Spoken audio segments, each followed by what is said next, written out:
Welcome to Cast, everyone, and welcome to Water and Stone. So this evening we've got the first kind of part of this event that we've organised, and it's really wonderful that you're all here. It's really wonderful that we can all be here. Water and Stone is an idea that's sort of been discussed between Jude and Teresa and myself and lots of other people to sort of find a way to kind of really celebrate Helston and its kind of built environment, its granite buildings and the kind of bit of the industrial heritage of kind of Helston, and to kind of really start a conversation to think about it in lots of different ways.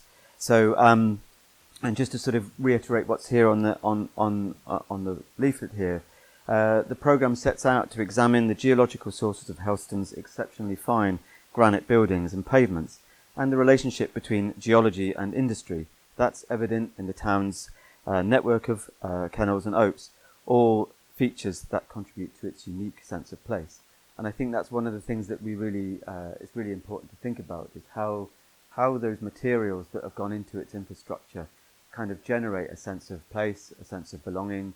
And it's something that stretches really right back through kind of deep time and through to the people that made all these structures and the people that thought about what those structures were going to do and why they were going to be there. And we sort of start off this evening really thinking about the granite itself.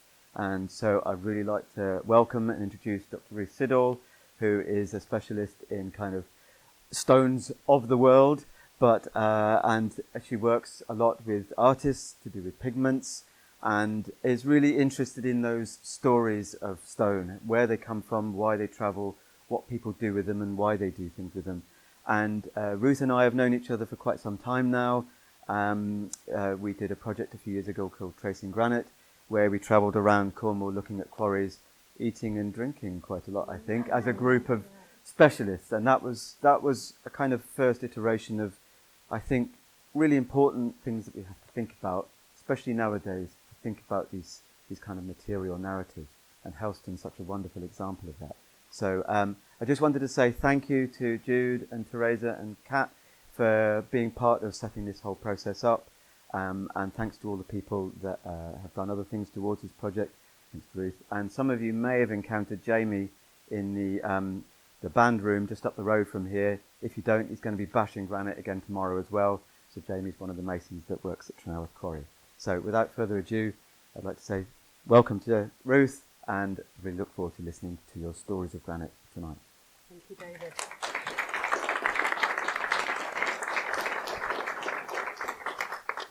Well, thank you, David. That was a lovely introduction, and thank you to Teresa and Kat and Ollie and Richard and everything who made this possible this evening.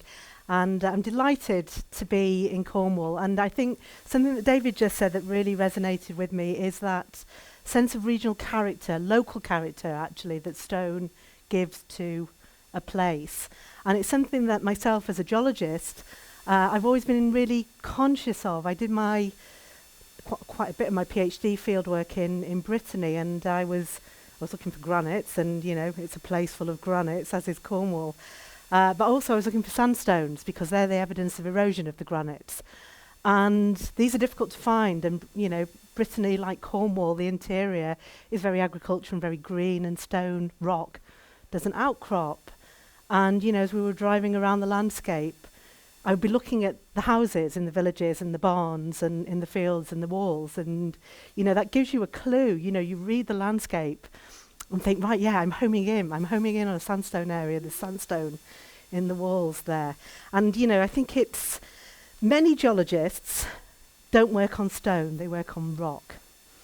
And there may be some of you in the audience who are geologists, and you may think, I never use that word stone. I hate that word stone. But what is the difference between a rock and a stone? And I think, again, that's something that people don't really think about. And for me, a stone is something that a human has touched and used and made something out of. So you might want to think about a rock-cut structure, like the temples in Petra in Jordan, for example, I mean, yes, there's human intervention there, but they're cut into the living bedrock, as it were, whereas the stone has been picked up and it's been moved and it's been given a new purpose. And another thing about geologists as well, and can I have a show? How many geologists are in the audience? 2 or 3, great. So I think you as geologists, you will know that people are always bringing you stones and saying, what's this? Can you tell me what this stone is? And the geologist will always answer, the first question will be, where's it from? And I'm getting nods of approval and agreement there. Now, my job as a stone expert is never to ask that question, because they will say to me, that's what we're asking you to tell us.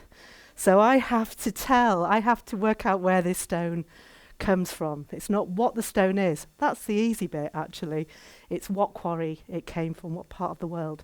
And the thing about the stone trade is it's enormous. It's global. And I remember having a conversation with a geology student who was at Plymouth University, and he'd been down, I think, to Penzance, and had taken a photograph of a shop front and sent it to me and said, you know, what is this stone? And I said, oh, it's serpentinite. And he said, oh, right, from the Lizard. And I was like, no, from the Val d'Aosta in Italy. And he was saying, but why would they bring serpentinite from Italy? They do. You just have to accept these things. Because it weather, and the answer to that question is because it weathers a little bit better than local Lizard serpentinite does. Anyway, so I'm here to talk to you about granite, and Cornish granite specifically. And this is a stone with a long history. This is Lanyon Coit down in West Penwith, near Morva, built of granite, built of more stones. And this is a Neolithic chambered cairn, dolmen. Where I come from, we call them cromlechs. And this is really actually I was once told by somebody, which is very true, that in the Neolithic, the architectural evidence tells us that people died. And whereas when you move up into the Iron Age, people lived, So for the Neolithic and Bronze Age, we really only see ritual and funerary monuments. And then we see houses in the Iron Age. So, yeah. But I digress. But this built from granite, and these, this huge capstone, it's about 7 meters long, I believe. And it was probably levered up from the moor fairly locally, but it was still levered up. And it's a big job getting something like that onto these, 5 or 6 foot high stones.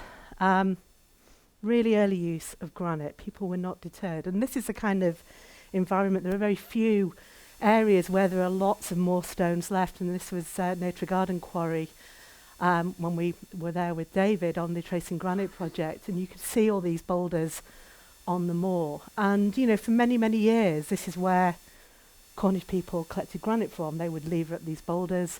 And in the Neolithic, use them for burial monuments.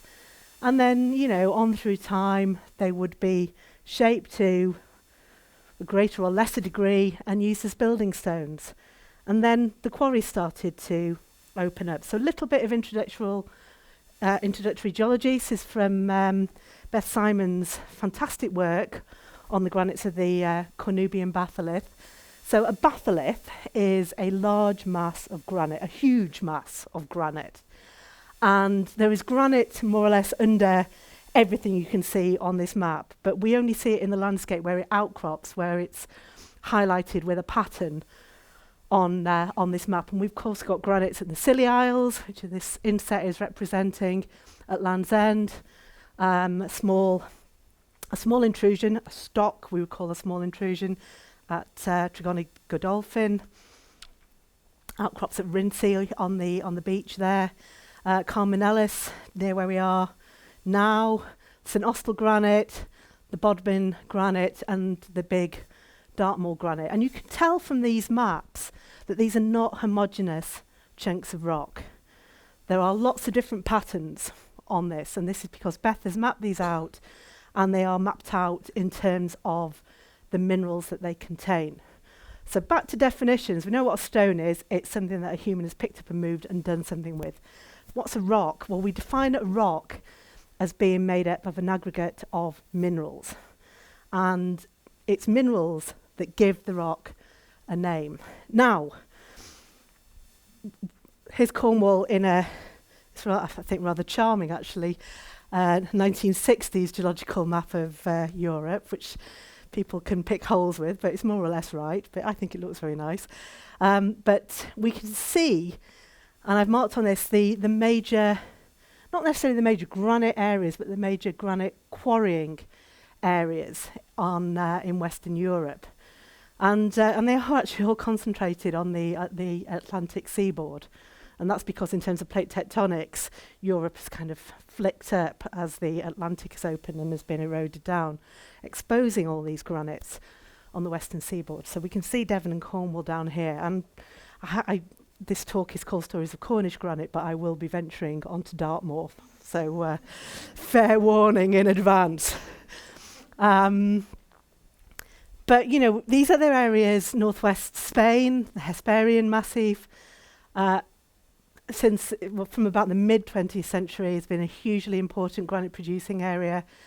Brittany less so, and I can tell you why, actually, and that's because when I was doing my PhD on the Brittany granites, I was using a shovel much more than I was using a hammer, to be honest. They're a bit crumbly, the granites in Brittany, many of them. The Channel Islands produce good granites, Devon and Cornwall produce good granites, and the Brittany, Hesperian and Cornubian granites are all related to the same mountain building phase. And then we have important granite quarries in Leicestershire, but really only fit for making curbstones. So the biggest granite quarry in the world in the mid-20th century was Mount Sorrel in Leicestershire, but all that was coming out of it was gravel, roadstone, and curbstones and cobblestones. Similarly, we've got places in Ireland and in North Wales, but they were tiny production areas, so I haven't marked them on. And a few places in the north of England, around Shap, in Cumbria, and then major granite production in Aberdeen, Dumfriesshire, and to a certain extent Mull. And then huge areas of granite production in the Baltic region, in Scandinavia and Finland. So this is the competition for Cornish granite, and I thought I'd just put that up to start off with, because we will come back to some of these locations when we talk more about what is a granite and why the minerals are different. So the recipe for making a granite is it must contain, by definition, these three minerals: quartz, mica and feldspar. It must have quartz in it. And picture over here on your left, field of view is about 10 centimetres, so it's a macro view of a polished slab. And the feldspar in there is pink and milky white. The mica is largely black. And the quartz is the kind of stuff that's quite easy to ignore, actually. The rather translucent grey material, but it is nevertheless there. Picture on the right is a granite under the microscope. This is a piece of black mica, biotite here, which is brown under the microscope. We've got quartz, and we've got feldspar, which can be the stripy, look a bit like barcodes, to be honest, under the microscope, or it can be rather dirty looking, like this one over here. But it's this combination of these three minerals that makes something a granite by definition. If it doesn't have quartz, it's not a granite. If it doesn't have mica, actually, yeah, you can get quartz feldspar granites, but they're pretty weird, actually. But, you know, if one of those is missing or another mineral is substituted for them, this is no longer a granite. Again, it's just some other images just to show, because they're beautiful. I love looking at, you know, one of the things that really hooked me onto mineralogy, and particularly igneous rocks, those that form from the crystallization of a melt like granites, is that they look so beautiful under the microscope. And so, yeah, these are beautiful muscovite crystals, which is the white mica, which are in these kind of neon shades on the right-hand image. Black mica, biotite is brown under the microscope. The muscovites here on the right are set mostly in a matrix of quartz with a bit of feldspar on the edges, but we have large feldspar crystals above and below. And actually these ones, you can see they've got slightly tiger stripe effects to them, and these are they're actually mixtures of two feldspars that have crystallized together. We call them perthites, so they're kind of weird mixed feldspars, but again very much a granite thing. So mineralogy is the recipe, but granite is like ice cream, and you always have to remember this. You get one basic recipe, all kinds of different flavours. Any flavour you like. And this is just a random selection which actually doesn't show the range of colours and textures in granites. Now the word texture is one I'll use several times, and to geologists a texture means patterns in the relationship of different mineral grains within the rock. So some of them are spotty. The two at the top have got large pink crystals in a finer grain matrix, one dark and one pale. This is a texture we see a lot in the Cornish granites. Some other granites are more equigranular, all the grains are the same size. Some are bright red, some are bluish, some are grey. Some have really weird textures like the one at the top right, where you've got these big pink, look a bit like watermelons really, big pink round feldspar crystals with rims of green feldspar around them. And this is actually a similar granite. Again, we get this thing with white in the middle and pink around the outside. These are called Rapakivi granites. And they really, well, they outcrop today. If you imagine the North Atlantic was shut in a band from Finland through the Ukraine and Estonia to end up in Texas. And this is a fact to take home.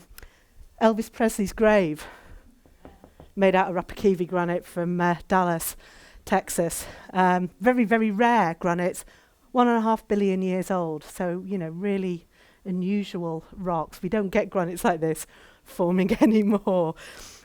That's your typical kind of granite that you get these days, grey and boring. But, you know, there are lots and lots of different flavours of granite. But, you know, and the main difference in them is the colour of the feldspars and the size of the grains.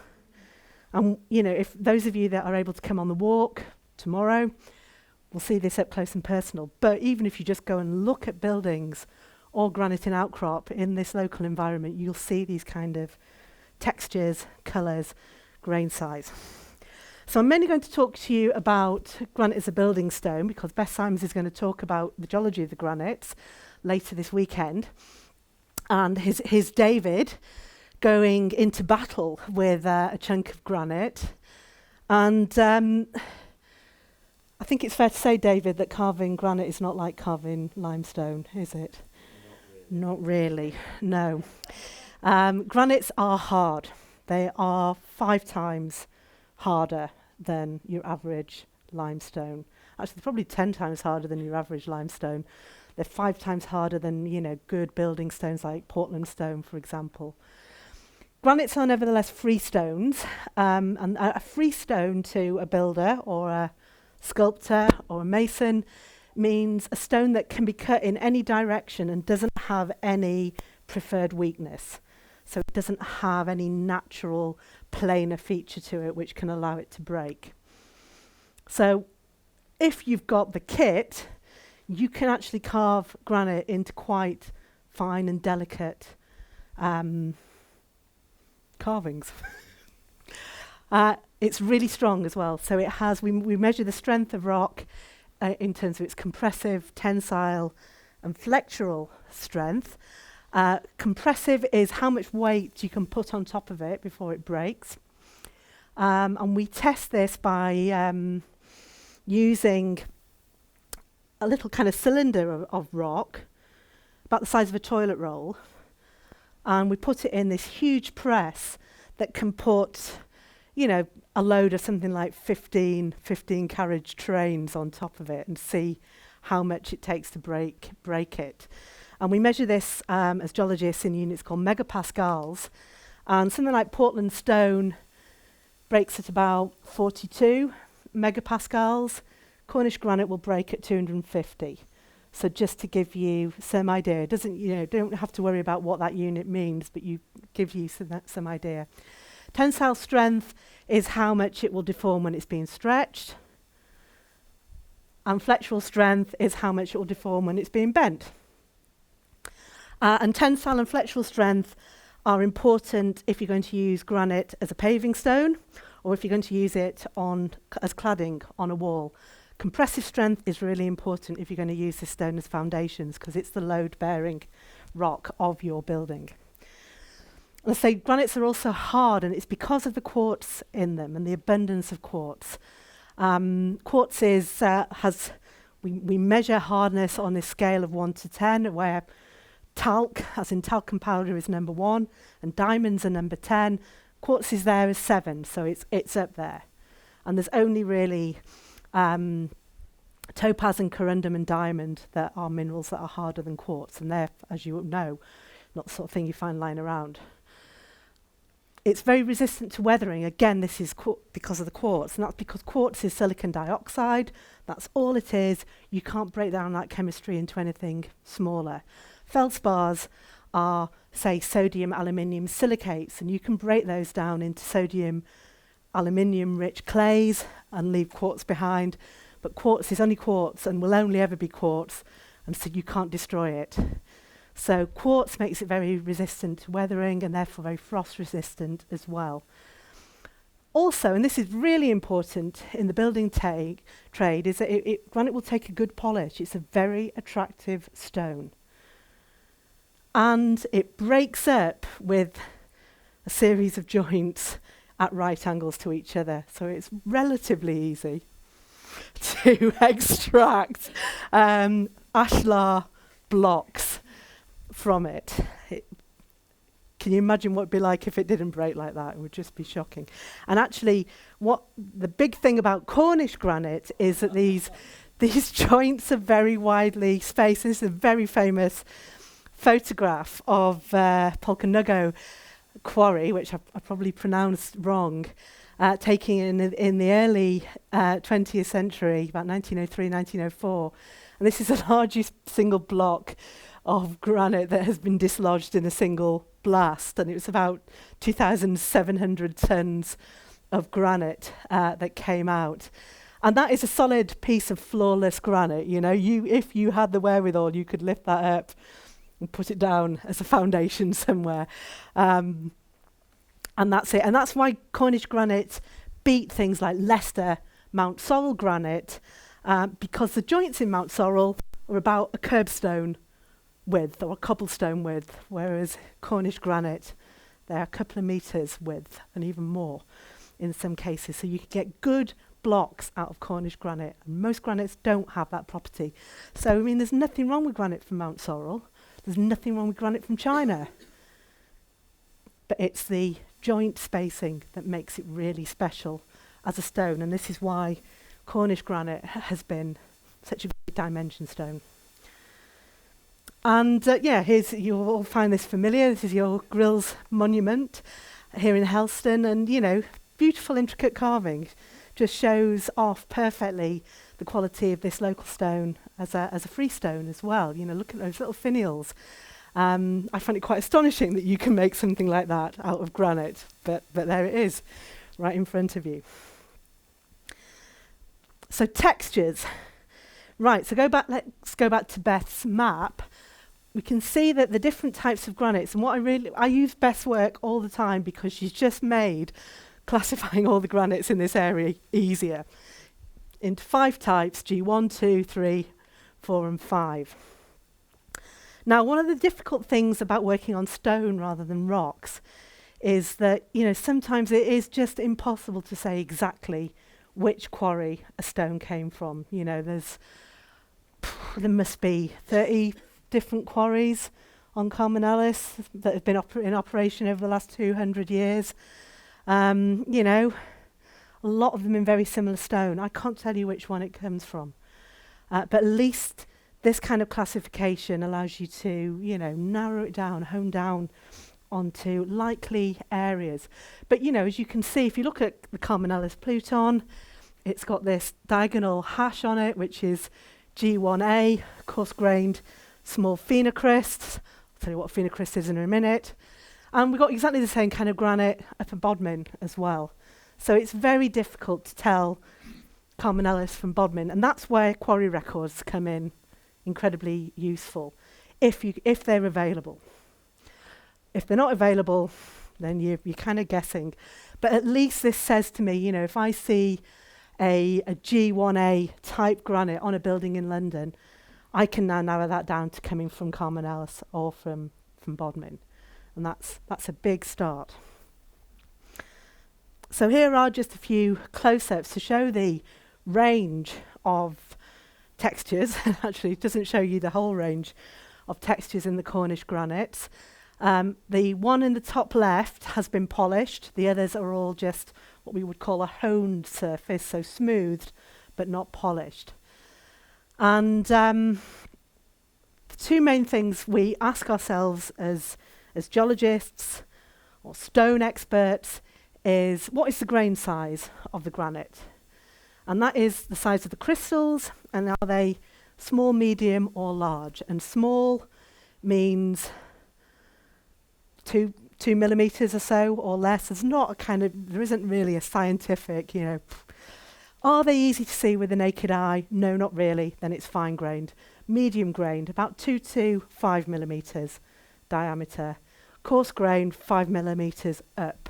And that can include, 20 centimetre long crystals that you get in places like Haytor on Dartmoor, or indeed at Sheffield in the Land's End Pluton.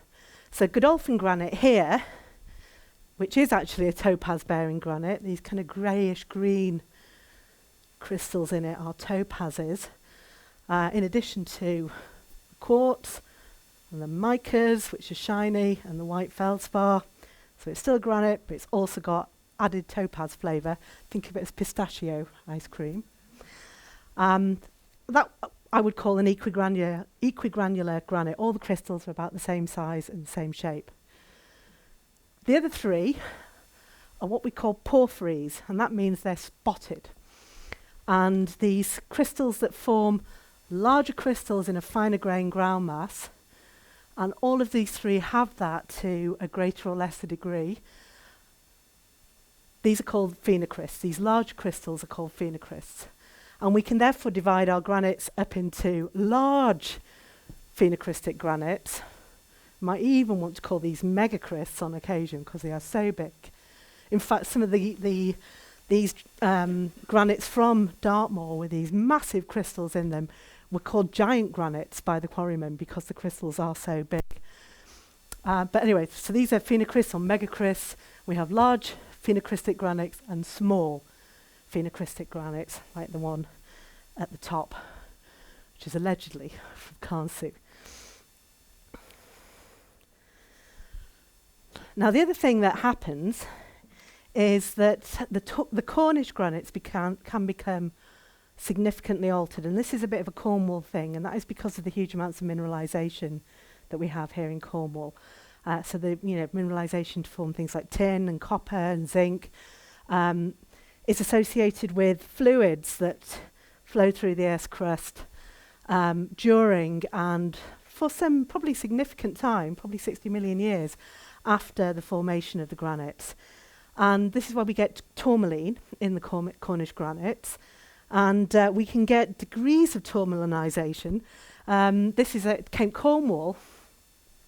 And this is all just one piece of rock, but there's been effectively a wave of tourmaline-rich waters that has come and stopped along the line between the grey and the pink granites. And they've effectively destroyed the graniteness. They've taken away that quartz mica feldspar recipe and replaced it with a rock that is essentially just quartz and black tourmaline. So the feldspar and the mica have been consumed by this process and converted into tourmaline. Now, this is quite a hard rock. It's been used at Roche. How do you pronounce it? Roche. Yeah, I was right first time, and then I think, get in trouble. So, it's been used for building at Roche and probably some other local buildings in the St Austell area and where other places that you get the tourmalinisation effect. But, it's not what I would call a standard building stone. And then we get this very special rock called Luxillianite, named after Luxillian in the St Austell region, which is partial tourmalinisation. So we haven't replaced all the feldspar. You can see pink feldspar in that image on the right, but just look at it under the microscope. It's just beautiful. You get these fireworks of tourmalines that have grown like pom-poms and rosettes. So these are tiny features, less than a millimetre in diameter, but nevertheless beautiful. And this is the feldspar, the grey feldspar around it. And again, this is a really lovely stone. It takes a fantastic polish. For some reason, it never really took off as an ornamental stone. The St Austell granite and the Trigonic Godolphin granites are particularly mineralised, and you get these alteration features there, and particularly tourmalinisation as well, of course, China clay formation. And I should just say that, Godolphin Hall, again, is built out of the local stone. So this is the only building of any substantial size that I know of that's built out of topaz-bearing granite, which I think is quite cool. But this stuff wasn't really imported to London. And the Kit Hill granite, I should have mentioned as well, which is just this little one in between Bodmin and Dartmoor. That's also kind of a weird topaz granite, and had its own quarry company. I should say most of the other quarries, especially in Cornwall, were owned by a company called Freeman's, but Kit Hill had its own little quarry. And the only place that I've heard it attested as being used is the plinth for the bust of Admiral Jellicoe, he of the Battle of the Dreadnoughts in World War One, stands allegedly on Kit Hill granite. And I was Beth isn't here tonight, is she? Hopefully when I see her tomorrow, I want her to have a look at this picture for me and go, is it, do you really think that is Kit Hill? I don't think it is, and that's because it's got too much biotite in it, but that's another conversation to be had.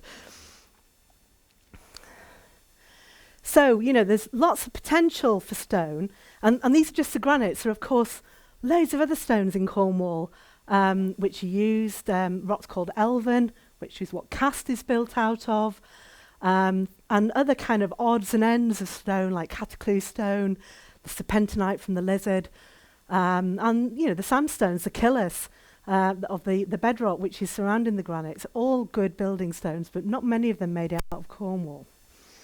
So I'm going to talk a little bit now about how, Teresa asked me to talk about how granite made its way out of London, out of Cornwall to London, and where else it ended up in the world. So been looking into this, and actually one of the things that I never ever thought would happen to me is that I would start reading the literature of railway enthusiasts.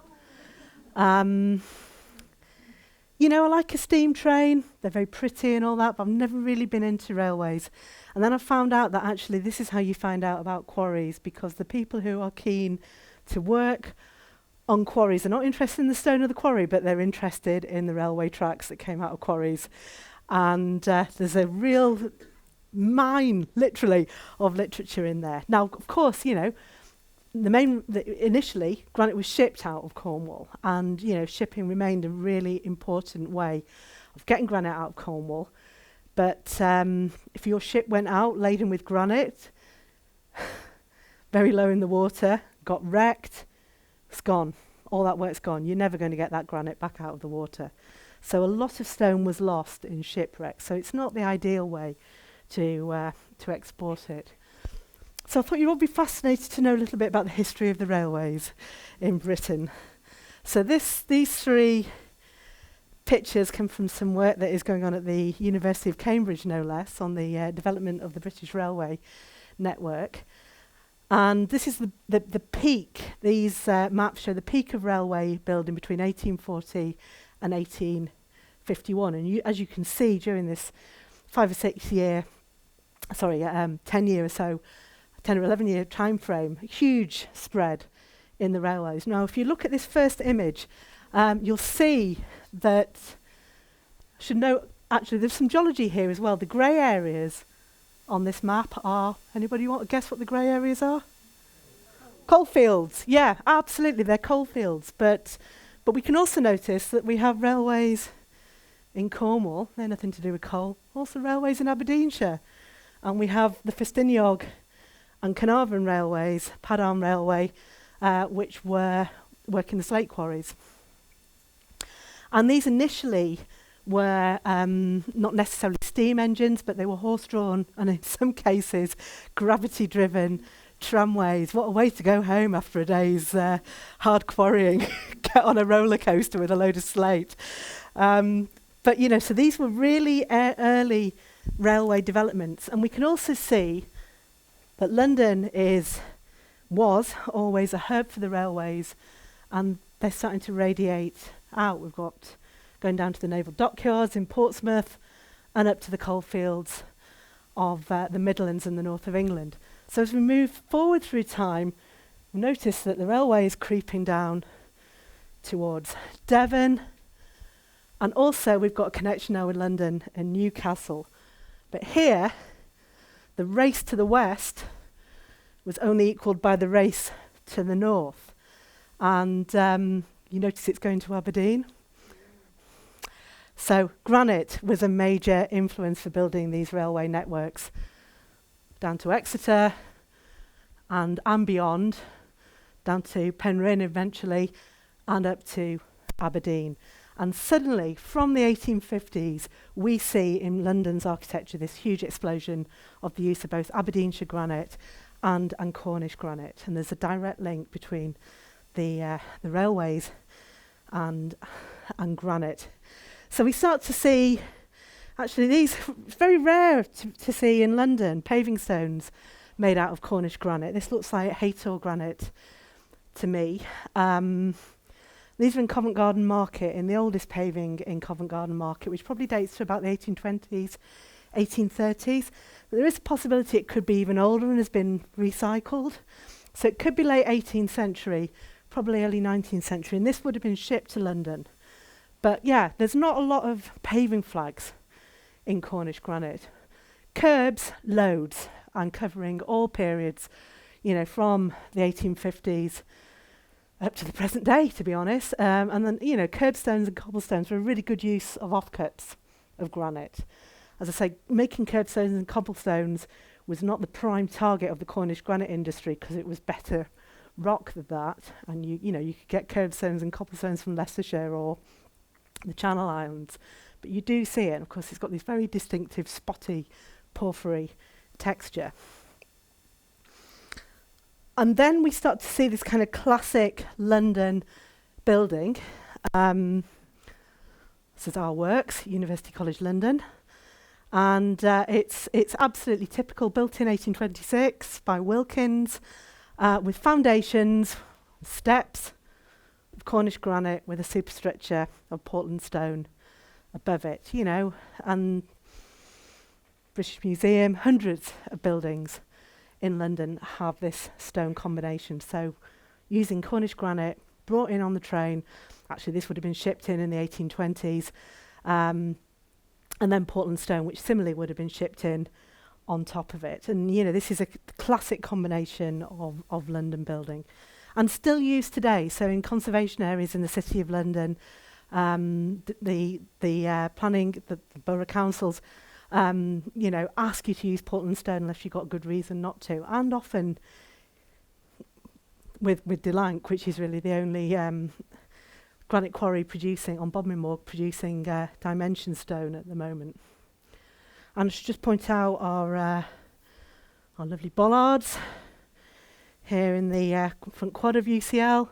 Again, made out of Cornish granite. There's a story behind this particular bollard, because when the Queen came to UCL in 1986 to open some new buildings, her limousine reversed into this bollard. Now, I didn't join UCL till 1989, but let me tell you, this incident is still the talk of the university.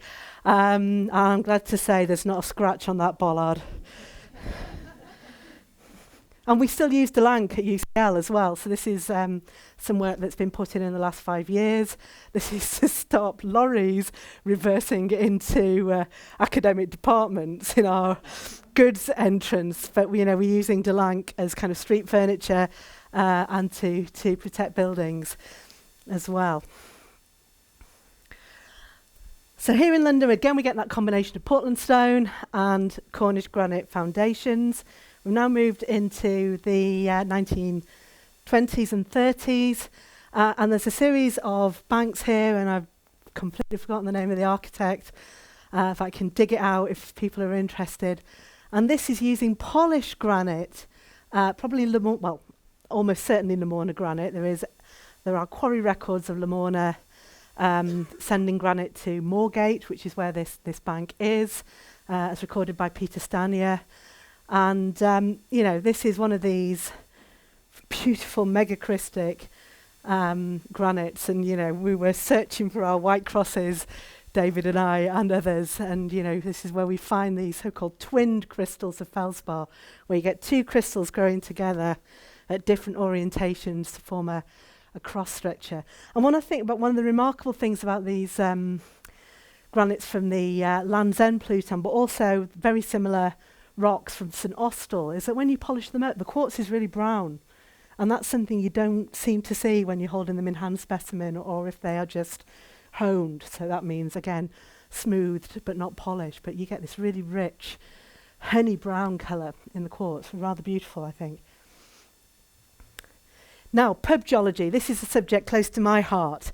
And this is something that's very much, of the industrial cities, and particularly London, of the British Isles. And so pubs of this variety were, mainly developed between, the 1870s, 1880s through to about 1910. And they were built with one mission in mind, which was to extract as much money as possible out of the working classes. And this was the brewery's brief. And we don't know a lot about architects of pubs. They were employed by the breweries quite often, and they were never named. So it's a very difficult part of architectural history to research. But let me tell you, I've gone to a lot of effort on this particular subject. And this is kind of the classic London pub. The lower stories, lots of big windows, which would be lit inside with welcoming light. So when you were struggling through the fog on your way home from your miserable job, you'd see this welcoming, warm environment. There would be lights on the outside of the pub as well. There are modern lights here, but you can see the kind of lanterns that would have been there in the late 19th and early 20th centuries. And engaged columns between the windows and foundations of granite, and they are almost always of granite or granitoids.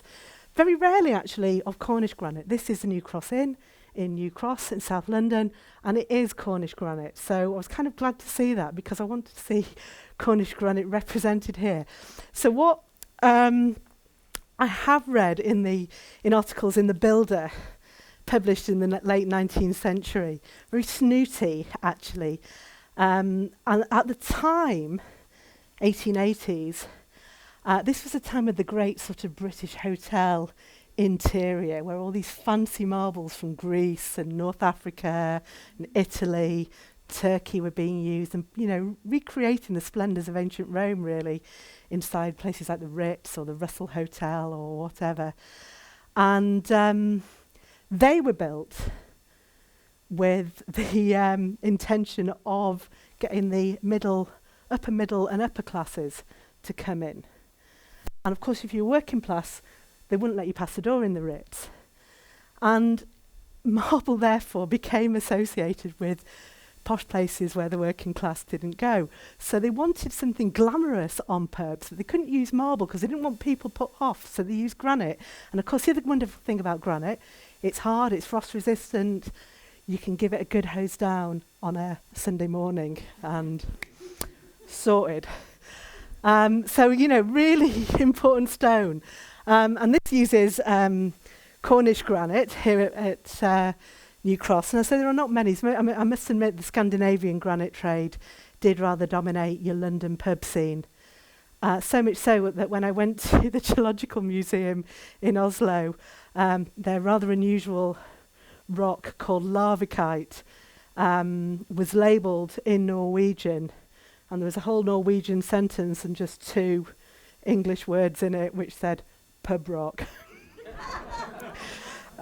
So yeah, it has become famous for this. But yeah, London pubs. Should you ever find yourself outside a London pub, do have a look and see if it is Cornish granite, because I'd like to know if you find any more.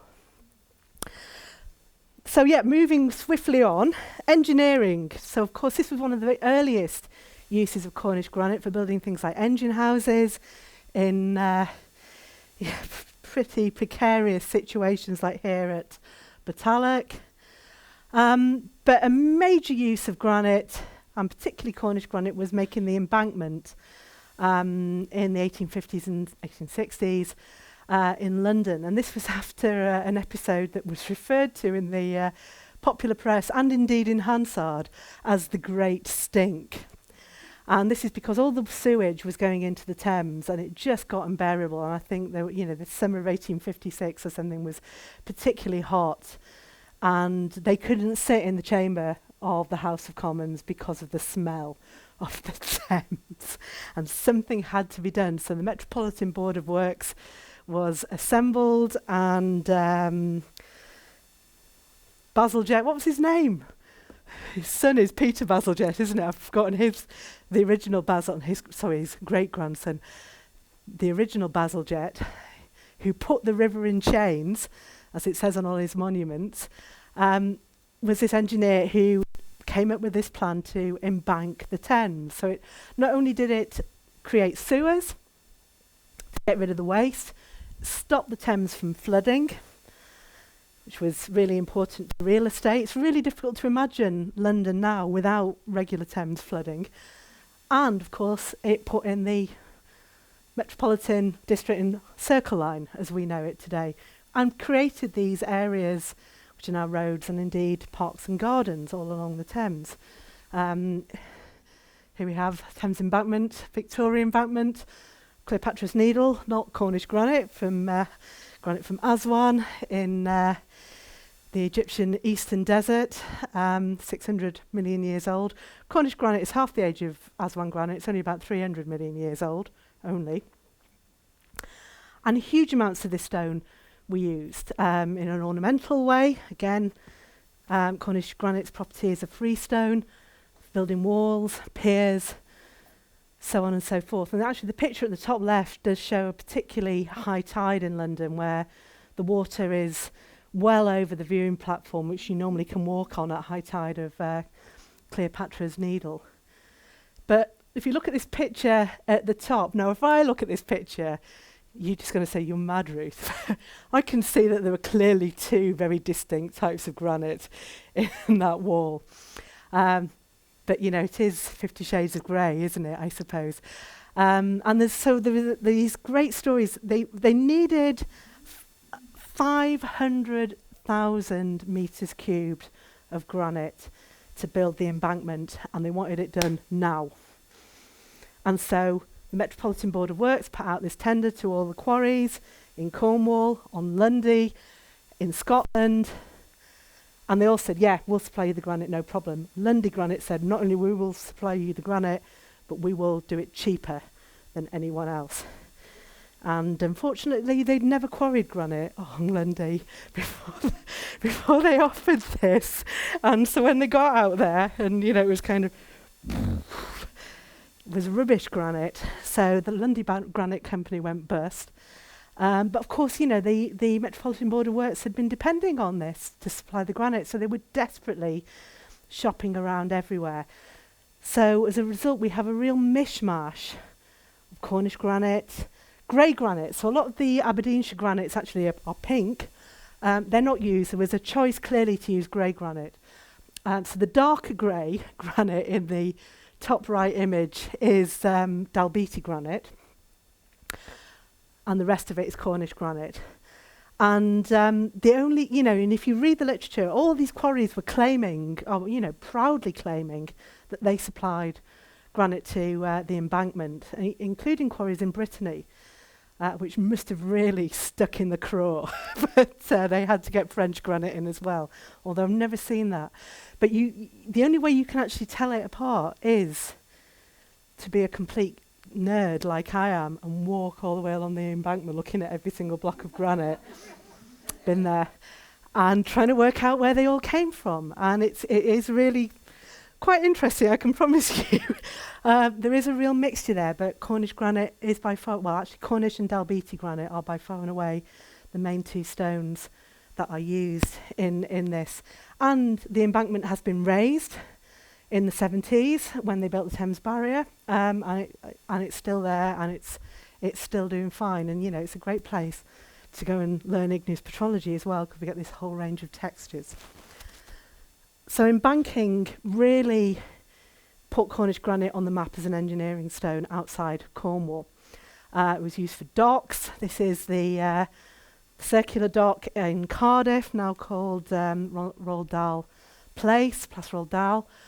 And this is again all, or mostly all, Cornish granite. I think there's probably a bit of limestone in there as well. Some limestones are quite incredibly strong rocks.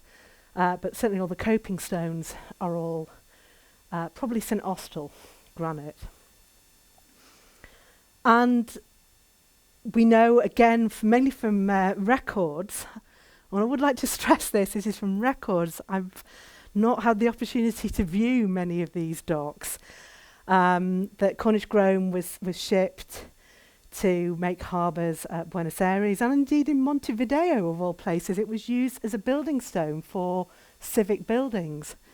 One day I will have to go and see if that is in fact true. But it was used for docks for a lot of the British colonies at the time, which is how it ended up in Singapore and Calcutta, Mumbai and Sri Lanka, and at Gibraltar and Malta, of course. And also at Copenhagen. Now, I just want to say that everything that I've ever read about the docks on Copenhagen is that they contain every single stone in the world. So whether or not there is Cornish granite there, I don't know. I have been to Copenhagen, and but I didn't spend enough time staring at the docks, I'm afraid. So next time I will amend that. But yeah, I mean, I think that's pretty amazing. You know, taking granite to Singapore before the Suez Canal opened was no mean feat, let alone to the Indian subcontinent. Quite astonishing, really. This is the so-called new dock in Malta now. I think this is what, if you know Malta Harbour, I think this is now what is known as dock number 7, and it's been completely built over. But this is an image from the Illustrated London News of 1867 of it being built. And again, there are quarry records that Cornish granite was used for this dock construction here in Malta. But as I say, I have been there, and you wouldn't know that today. So I've only got that image to go on. And of course, it was a brilliant stone for constructing lighthouses, and you can only imagine what it must have been like building the Eddystone Light. What a job that must have been. I've just read Tom Nancollis's book called Sea Shaken Houses on Lighthouse Construction. And it's well worth a read if, you know, the abject terror that you were working under for 6 hours on, 6 hours off because of the tides. Just terrible. And, you know, people like Smeaton, these engineers were just astonishing, you know, working in the 18th century, using Cornish granite and dovetailing all the blocks so they fitted together and formed this incredibly rigid structure, and then working up. So again, from quarry records, we know that Smeaton's Eddystone Lighthouse, now gone, was made from Llanlivery and Constantine granite. But, you know, his Fastnet being built in 1903, astonishing pictures. How they took that top picture, I do not know. But this was, again, mainly from Penrhyn and Cheesering granite. And here's just a lovely kind of early infographic of the lighthouses of the late 19th century. And I put in pink the ones that were using Cornish granite. As you can see, it's by far the majority. Eddystone, the new Eddystones using a mixture of Delank and Scottish Dalbeattie. But as we've seen, Delank and Dalbeattie are very, very similar stones. Obviously, some of the northern Scottish lighthouses like Duartic and the Bellrock and Skerryvore are using Scottish stones, but you know, Cornwall's playing a good card in lighthouse construction, and apparently it was also exported to the other Bass Rock, which is off Colombo in Sri Lanka as well to build lighthouses there. Again, I have no evidence if that is actually true. It's of course used for building bridges, and David knew well Eddie, who was the mason from Delank who went down to finish off London Bridge. And I remember when we saw him telling me this story that when he went to London, he was sent down to London to do the final dressing on the stones, and he'd never been to London before, and he got off the train at Paddington, and a chap from the engineering company came to meet him and said, can I carry your bag? And he said, oh yes, there you go. Because it was all full of his tools, and he was there dressing the stones. And of course most of London's bridges are built out of Cornish granite. This is of course the most recent. And then this stone was used as ballast as well, and this is something we have even less record of, because the kind of stone that was used as ballast was stone that you wouldn't be using for anything else. I am a nerd, I'm sorry, but I'm quite interested in ballast as well, and how it's been used in building and how it gets around the world. And this is a warehouse on the dock in my hometown of Carnarvon in North Wales, which has been built from ballast. You know, it was coming off the slate ships. They had all this rubble, might as well use it. And, you know, there's a mixture of all sorts of stones, basalts and dolerites, God knows from where, granites from all over the place, mainly actually from Wicklow and Newry in Ireland, because there was a huge slate trade between Ireland, Dublin particularly, and North Wales. But of course the slate ships were going out as far as New Zealand, you know, they were certainly going to Europe. They were coming here. I couldn't help but notice when I was coming down on the train this afternoon how many houses are roofed with Welsh slate rather than Delabole slate, sorry. You know, but it was being used, and, you know, the granite was coming back to the slate quays, and really obviously Cornish granite because of all the tourmaline in it. So that block and many others in here, very probably Cornish granites, but not what I would think of as your standard building stone Cornish granites, but they are Cornish nevertheless. Fountains. It's used for so many drinking fountains in London. This is one of the fountains in Hampstead Heath. Supposedly medicinal, very iron-rich waters, taste revolting, smell revolting, but the foundation here, and do you see how they've carved the stone to make it look even more like stone? Bit like the Trevi fountain. I'll always love that when, you know, it's like, well, let's make it look even more like stone than it actually is. But there we go. It gives it like rustic grotto appearance of these waters literally seeping out of the underworld. Another example, I reckon that the Metropolitan Drinking Fountain and Cattle Trough Association were a big industry in Victorian London. They must have had a special contract with one of the Freeman's quarries here in Cornwall, because they always use the same kind of granite. And again, I don't know anything about the history of those stones, and I haven't found anybody else has written it, but you get all the Metropolitan drinking fountains and cattle troughs are made out of the same, probably Land's End granite, maybe St Austell, I don't know, and I would love to know more about where they were contracting. So these cattle troughs, get them all over London suburbs, and they date from the days when cattle were driven into Smithfield, which was, you know, up until the turn of the last century, and sold at the cattle markets. And of course the Metropolitan Drinking Foundation and Cattle Trough Association were Victorian do-gooders who wanted children to be able to drink clean water and cattle to be able to have a bit of a drink on their way in to the slaughterhouses as well. So we get these all over the place. Now, unfortunately, they get nicked all the time. It's a big issue in London. These are stolen. So if you ever see anybody with one of these in their garden, let the current Metropolitan Fountain and Cattle Trough Association know, because they are recording all these thefts, but can never find out where they end up. And finally, I am getting to the end now, memorials. Really important stone for memorials. I think the farthest flung memorial I found any evidence of Cornish granite going to, is this the Crimean War Memorial in Scutari? Some people say it's Cornish granite. It was made in Britain and shipped out. We know that for certain because it was on display in Crystal Palace before it went out to Crimea or went out to Scutari. Some say it's Cornish granite, some say it's Aberdeen granite. It could be both. I think the plinth looks like a different granite to the obelisk. Only one way to find out, which is to go and have a look at it. And then, of course, ancient memorials like our cross here in Helston, cut from field stones, and the 5th, 6th century onwards, early Christian, the Celtic Church, big tradition in crosses and inscribed stones, and that has gone on ever since.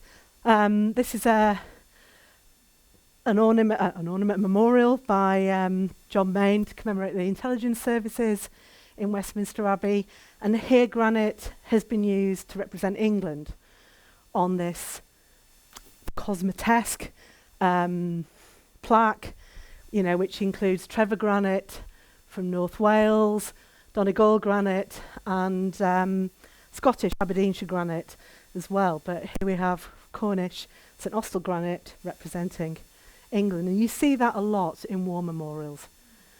Luxulionite, the only time it was ever used, this beautiful stone, might be used in a couple of halls. It might be used at Place House in Fowey, but that's a private house and nobody can get in there at the moment. But it was used for the Duke of Wellington's tomb in St Paul's Cathedral. You're not allowed to take photographs of it, so I nicked this one off the internet, but it was just taken by somebody who wasn't allowed to take a photograph of it. You see Cornish granite used for plinths. This is a really unusual Cornish granite. Well, actually, it's a Devon granite, sorry, from Trollsworthy on the Dartmoor, Pluton and the southern Dartmoor granite, and it's the only truly pink granite of the Cornubian batholith. Here using the plinth of the housing philanthropist Peabody. And then there's one of these Celtic crosses, Victorian Celtic crosses, as a war memorial or a grave marker in every single churchyard in the British Isles, I'm sure. These two are in London. This is in my local church, St Peter's in the Forest, in Epping Forest. This is Llangrisiolus in North Wales. I've completely forgotten where that is. It's also in London, though. I think it's in Barnet. All made out of Cornish granite, this Celtic revival design. And again, Freemans were knocking these out 10 a penny. That was part of their stock in trade. Freeman's one of the big granite companies, and I found this great picture from the Falmouth packet of these guys with all the frogs hanging out their mouths, and a big Celtic cross almost ready to go out. And this is my nearest outcrop of Cornish granite. This is in Epping Forest, Walthamstow Forest, about 200 yards from where I live. And this is a chunk of rough-hewn granite from Cornwall. It has kind of a Carmenellis granite look to it to me. And why Cornish granite was used, I don't know. But this commemorates a local character, Gypsy Rodney Smith, who was born in a gypsy caravan near to this site, but went on to be a great evangelist and a famous evangelist in North America. And he's the most famous person in Walthamstow that nobody's ever heard of. But nevertheless, Cornish granite. Diana's Memorial, of course, in Hyde Park, Delight granite, still being used. And, also incredibly important for some artists like John Main, who I've already mentioned, Peter Randall Page, who use Cornish granite for a lot of their works. And this is Black and Stone from Dartmoor. And of course by David as well, your very own St Piran. And I kind of want to end where I started, which is granite, Cornish granite used for megalithic structures. We started off in the Neolithic about 2,500 BC, and these were erected in the last 10 years in Shoreditch Park and Hackney Park as climbing boulders for kids. And according to the records that I've seen, they came from Carnshew, and I don't know if that's true. you think you might know that, yeah, because I kind of like to confirm that. And they are just huge chunks of rock that are put there for the purpose of climbing on, which I think is great, actually. So, started with megaliths, I've ended with megaliths, and thank you very much for listening.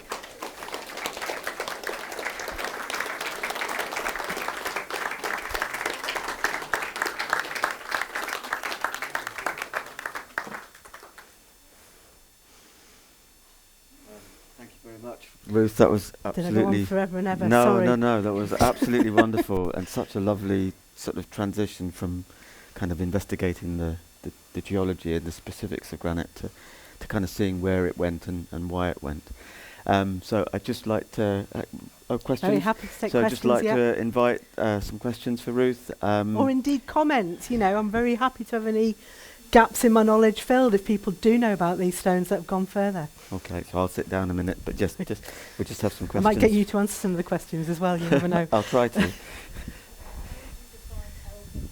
Right, an elven is an igneous rock that isn't quite a granite, although they are definitely granitic in that they have that recipe, quartz, mica, feldspar. They usually have a bit less mica in them. This actually is a picture of an elven that was such a nice little kiss, so I had to use it. So this is my favourite elven, which outcrops on the beach by the ice cream shop on Pra Sands. And it's a very easy, it's my go-to teaching elven. You know, if I take a field trip down here, it's very easy to see. It's what we call a dike, which is a sheet-like structure of igneous rock that cuts across the bedrock.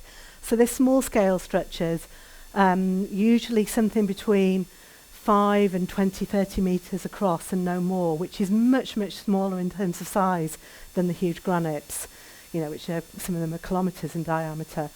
Well, they're all at least a kilometre in diameter. So an elven is a granitic rock, but they cooled more quickly, and they've got slightly different chemistry. There's something shouting at me.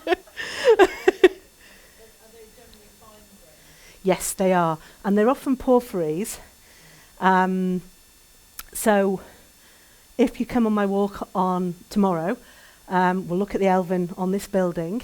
But, you know, if you don't come on the walk, just come back to Cast when it's daylight and look at the stone that Cast is built out of. And it's built out of Tremor elven, which is a very pink-coloured elven with white crystals like this in it and really distinctive clots of little pom-poms of black tourmaline in it. So they are granitic, but they are not the granite.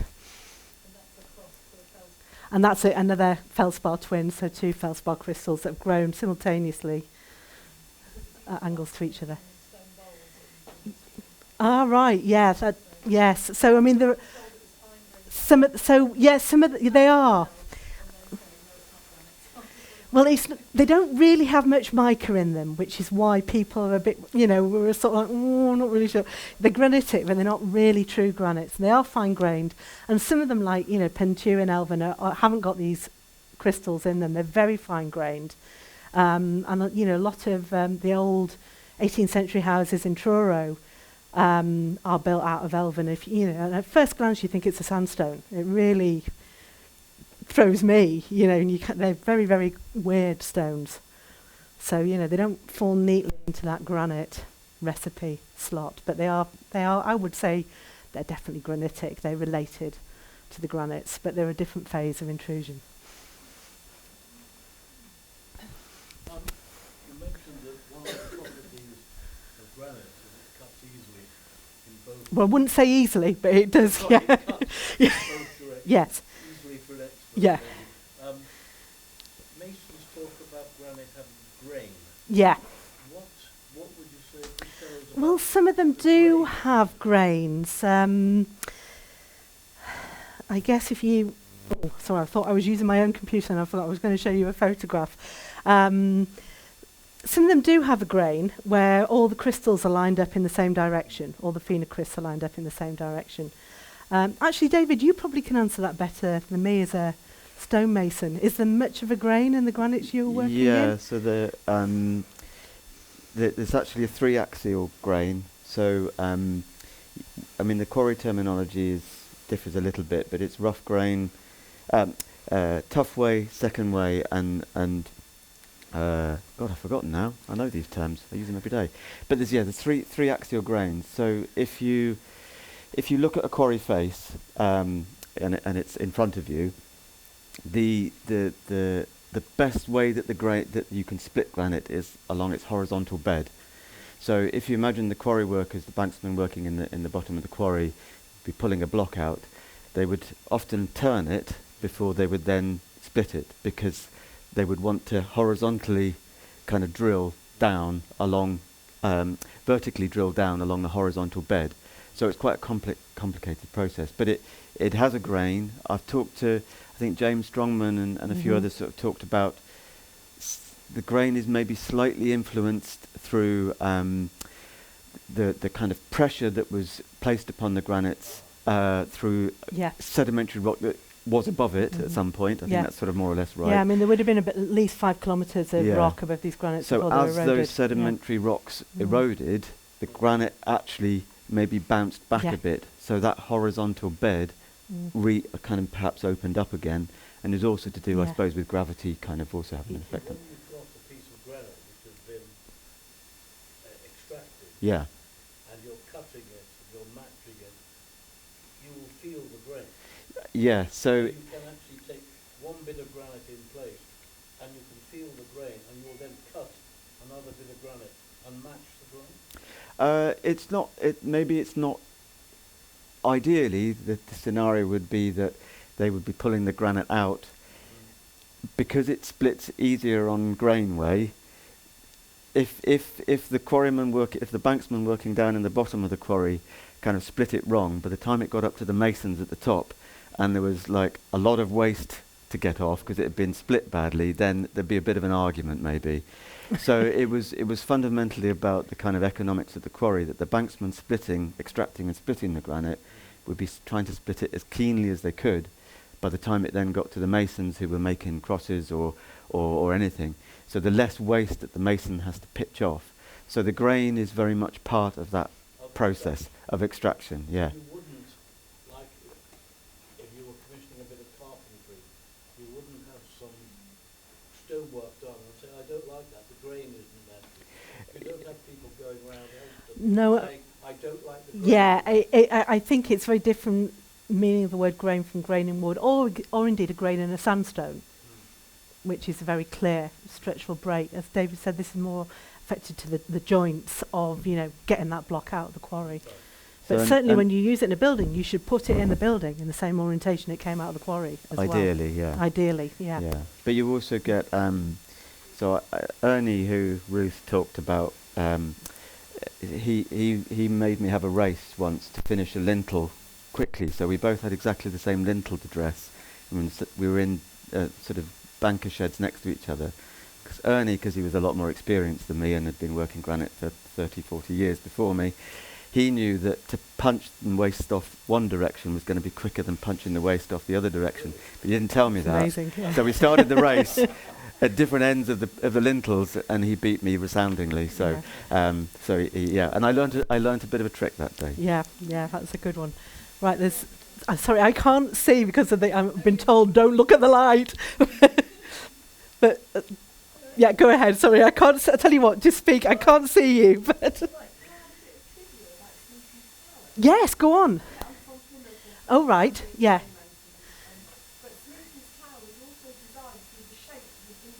Yes, I read that as well. Isn't that brilliant? Yeah, exactly. Yeah, and he set the standard for lighthouse building, right? Wide world as a result of that.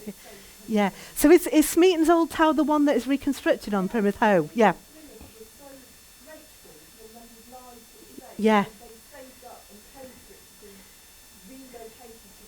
That's brilliant. I need to go on a pilgrimage one day to go and see it.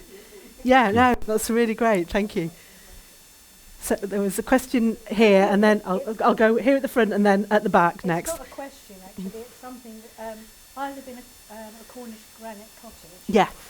And the fireplace, we presume, we don't know, because it's over 200 years old, the fireplace we think must have been built before the house was built. Really? Because the two side walls on our lintel fireplace are about 4 foot wide by about 5 foot high. That's both sides of the fireplace. And then there's a massive, great big lintel that goes right across the top, which is about, I don't know, 7, 8 foot long, I suppose. Goodness me. And my husband, I've lost my husband, unfortunately, but my husband and I, we used to think that the granite holds memories. Yeah. And, you know, we used to walk in and say, hello, little house, we're home. Yeah. Because I mean, it's not small, it isn't that small, but the fireplace is bigger than you think the house Yes. would be, do you know what I mean? But it's just such a beautiful, beautiful stone. I just love it. That's amazing. Do you think it might be the remnant of a, megalithic monument or something like that? No, I think it's near Porkellis, so it's near Carmenellis. Yeah. And how they got the granite to it, I have no idea, because it was a farmhouse. But the granite is so beautiful. It really is lovely. Yeah. And another question I'd like to ask you, if you don't mind, you mentioned a swan. The desert Yes, in the yes, swan. yeah. The stones that were in London, wasn't it? You thought Yeah. was granite. Cleopatra's Needle, yeah. Would there be any possibility, do you think, that some of it might have been from the Egyptian times? Well, Cleopatra's Needle definitely was brought from Yeah, Aswan, yeah. well, from Heliopolis, I think, Yeah. further up the Nile. So do you think those stones could have been from a pyramid? No, that was built. That was from an obelisk, and I'm just trying to think. It's not as old as the pyramids. I can't remember off the top of my head. It's only about 1000 BC rather than 3000. But yeah, I mean that was brought as an antiquity, and the one in Place de la Concorde in Paris was brought around the same time. And there are of course, the British Museum's full of them, and above Sotheby's in Bond Street, there's a big chunk of Egyptian granite sculpture as well that nobody ever notices. But it wasn't really, it's not really been exported outside Egypt since the Roman period, Egyptian granite. When I say exported, I probably mean stolen, actually. Yeah. That's why I wonder if it had been moved from tombs or something. Well, yeah, I mean, there is plenty of it in places like the British Museum that has been imported from from tombs. But, it was quarried in the Roman period as well. And actually, it's quarried again today. There's most of Tahrir Square is paved in Aswan granite. We used to live in an Arab country. Mm-hmm. It was decimated by war, and the buildings in the middle of the town were being rebuilt when we were there. Yeah. And it was phenomenal because most of that is granite. Yeah. Absolutely. Well, I mean, fantastic. Arabia. I mean, Arabia is famous obviously for exporting that other geological product, oil, but they do have some really important granite quarries as well. Quite a lot of Canary Wharf is built with Arabian granites. It's really interesting. Anyway, we digress into the wider world of granites. There's a question at the back.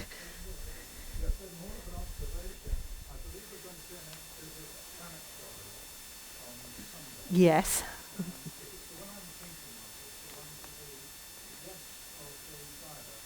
David, is that correct? Because I'm not able to come on that trip, Teresa might unfortunately. be best answering that one.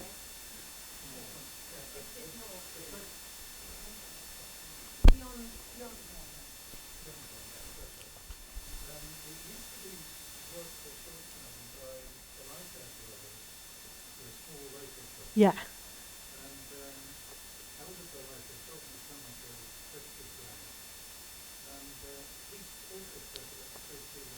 Yeah. Mm-hmm.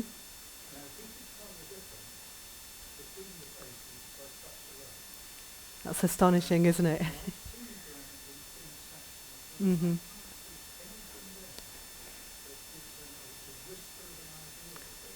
Well, this is the difference between us geologists and stonemasons, and yeah. Yeah, I know, it's amazing. I've heard quarrymen tell me these sort of things as well, and stuff that you just cannot see from a scientific appraisal of the material.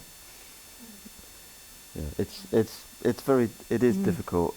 I think Tim Marsh from Trinawa, he'll be able to tell you, and a few other Ernie would be able to tell. But for most of us, visually maybe sometimes on sawn granites, the Tuffway face, if it's sawn, sometimes the crystals are seemingly a little bit tighter and darker in colour, slightly. So, but you can also sometimes tell if there's a part of the original rock face present. So you get Tuffway joints, which are the vertical joints. They sometimes, if there's a bit of Tuffway joint, the actual joint in evidence, then that can give you a bit of an indication of trying to work out the axes of the granite. But yeah, I think it takes a few decades to really do it, and I'm not quite there yet. A lot of granite fondling, yeah.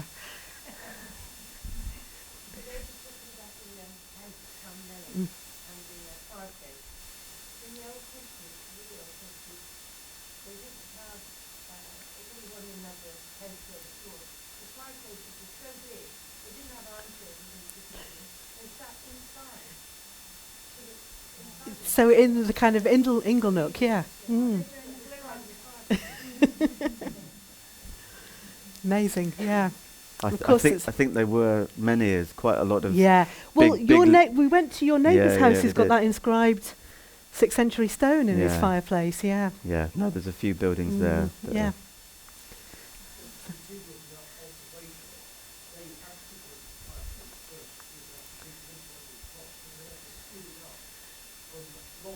Yes.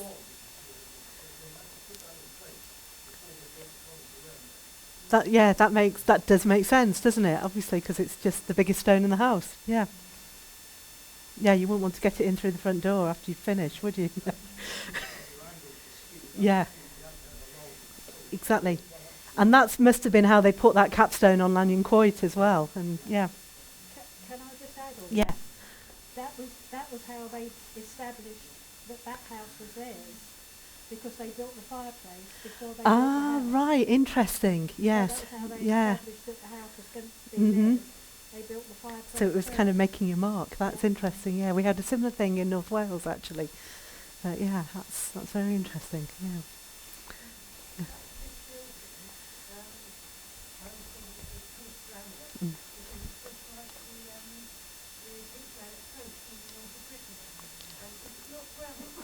Well, as it's elven, it's a granitoid.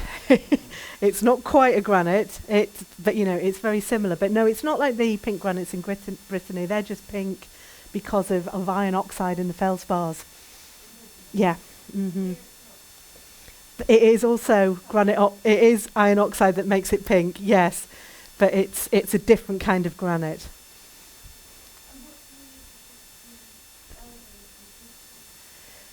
Porphyry is a generic term that can be applied to any igneous rock that has this speckled texture of larger crystals in a finer grain matrix. And large can be huge, and fine can be, just as long as it's smaller than the phenocrysts. And the name originally it means purple in Latin.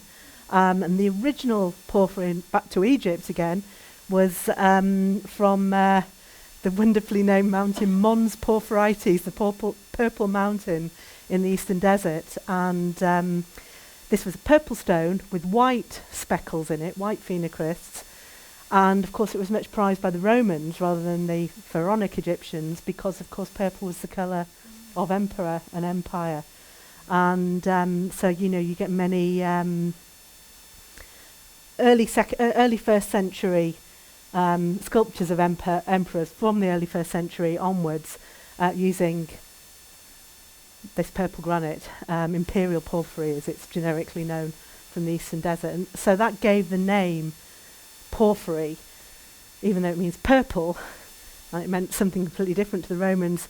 Early 19th century pioneers of geology who named rocks took that to mean a speckled texture in a rock where you've got larger crystals and a finer grained matrix, and so that's applied. This is a porphyry. Those giant granites from Hator are porphyries as well. So that's a generic word and you can get porphyries and other kinds of igneous rocks besides granites as well. but it's a term that is only applied to igneous rocks, really. Technically, it should only be applied to igneous rocks. And so an elven is, elvens are often porphyries, but porphyry is not necessarily an elven.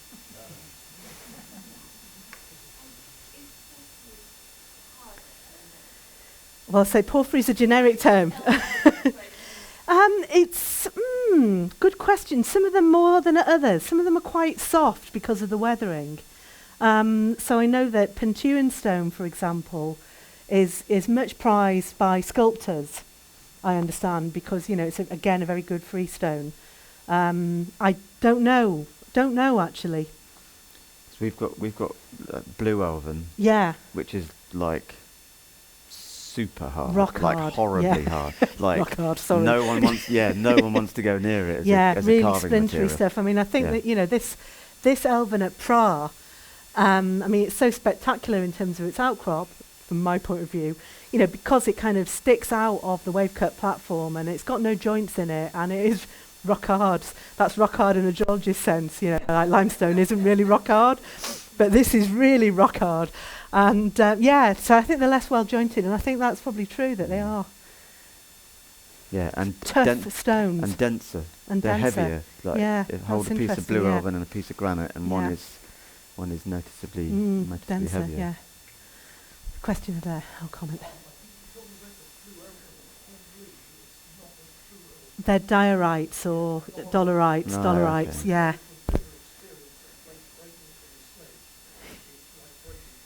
Yeah, splinters, yeah. I mean, I suspect they might have been a bit cooked as well, which gives them that really splintery effect. So yeah, I think some blue elvens, you're right, are much more.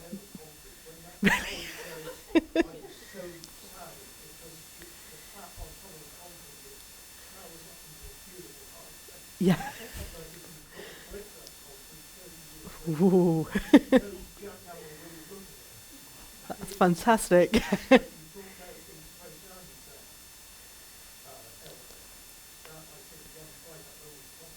Yes, yes.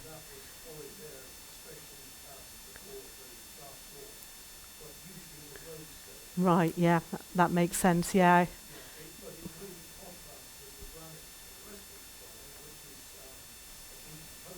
Yeah, very soft. Mm. Yeah.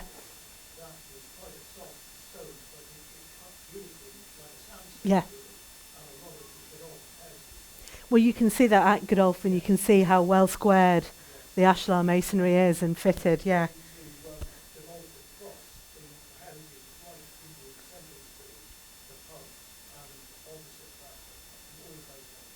Yeah, of the topaz granite, yeah. But yeah, I think, you know, Elven is a bit intractable as a building stone, and the Tremor Elven, which comes from the Bodmin area, from Lostwithiel, which is used here, I think was the one that was used, really. And it's a particularly wide one as well, so there was quite a lot of it. Mm. Yeah, probably it's getting that, but you're right, you can trace it right back over the hill, yeah. Mm. Yeah. Yeah, I wouldn't be surprised. I haven't traced it that far, but yeah, I wouldn't be surprised in the least, yeah.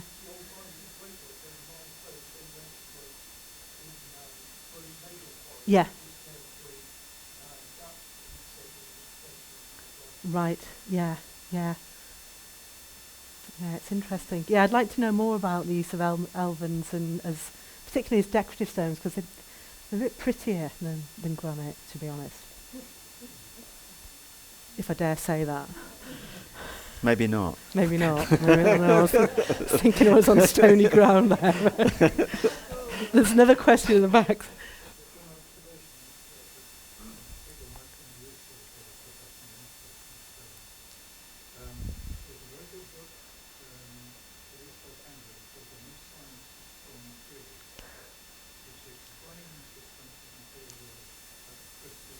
Mm-hmm.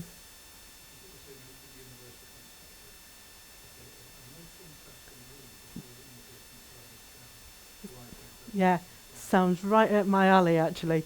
But yeah, I mean, you know, this the strength of granite and related rocks, igneous rocks in general, is down to that crystal grain size and grain boundary situation, you know, that they are these interlocking grains, you know, some of them literally dovetailing into each other at a microscopic scale. And, you know, particularly if you've got quartz there, the quartz is the last thing to crystallize, and it pretty much glues everything else together and gives you this incredibly tough rock in the case of granite.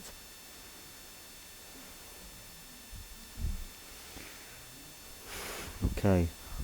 Well, thanks again, Ruth. That was really Thank you, wonderful David. to have that kind of talk and the sort of discussion afterwards. I think we've kind of fairly well unpacked this beautiful material. First of all, I'd like to say thanks very much Thank to you. Ruth for a great talk. Thank you, everyone. Thank you. Okay, and I'd just like to say thanks again to Teresa and Jude and Helston Makes It and Cast and Kat, who's been Hear, hear. helping, and for the other things that are going to be happening over the weekend. I know some of you may have sort of booked on some of those, and Ruth will be around tomorrow and doing the pigment workshop on Sunday. And, you know, in a sense, part of this was, you know, really to celebrate Helston, to celebrate how it's been built, what it's been built from, and also to kind of think about this amazing material that surrounds us. And you know, one of the things that Teresa and I and Judah sort of talked about was kind of long-term possibilities for this sort of thing. At the moment, we might, well, especially Teresa and Jude might be sort of feeling a little bit like they can't think beyond the weekend on this, but long-term, we'd maybe like to start thinking about other things that we can really explore and celebrate through kind of granite and making practices and doing all sorts of things. So watch this space perhaps over the coming years. But anyway, we really look forward to seeing some of you soon over the weekend. So yes.